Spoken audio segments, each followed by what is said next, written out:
ভাবে জানতে পারলাম যে আমি কেন মিডিয়াতে অনুপস্থিত, এটা নিয়ে সোশ্যাল মিডিয়াতে বিশেষ করে বিভিন্ন জল্পনা কল্পনা হচ্ছে এবং কেউ কেউ এই ধরনের আজগুবি কথাও বলছেন যে আমি নাকি বিদেশে চলে যাচ্ছি। আমি সবাইকে আশ্বস্ত করতে চাই যে এই ধরনের কোনো পরিকল্পনা এমনকি চিন্তাও আমার মাথায় নাই, প্রশ্নই আসে না।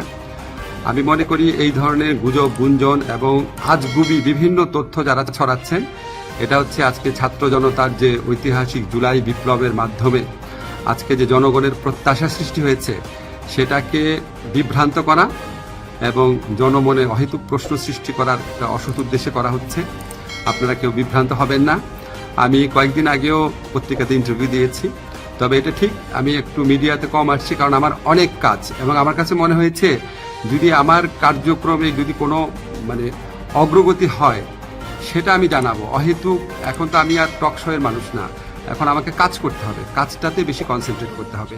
তো আমার প্রবাসী কল্যাণ মন্ত্রণালয় এবং আইন মন্ত্রণালয় দুই ক্ষেত্রেই কিছু অগ্রগতি হচ্ছে। অল্প কিছুদিনের মধ্যে আপনাদেরকে অগ্রগতিগুলো জানাবো।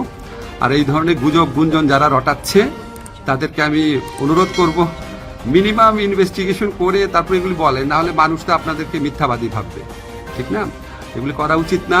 বাংলাদেশকে একটা নতুন বাংলাদেশ গড়ার জন্য, রাষ্ট্র সংস্কার করার জন্য আপনারা বরং পজিটিভলি আমাদেরকে সাজেস্ট করবেন, ভুল হলে বলবেন। একদম সম্পূর্ণ আপনার আজগুবি, একদম অবিশ্বাস্য, অকল্পনীয় তথ্য এগুলি দেওয়া তো কোনো মানে হয় না, এটা এক ধরনের চরিত্র হননও। তো এগুলি করা ঠিক না। আপনারা আশা করি সকল বিভ্রান্তির অবসান ঘটবে আমার বক্তব্যের মধ্যে দিয়ে। সবাই ভালো থাকবেন।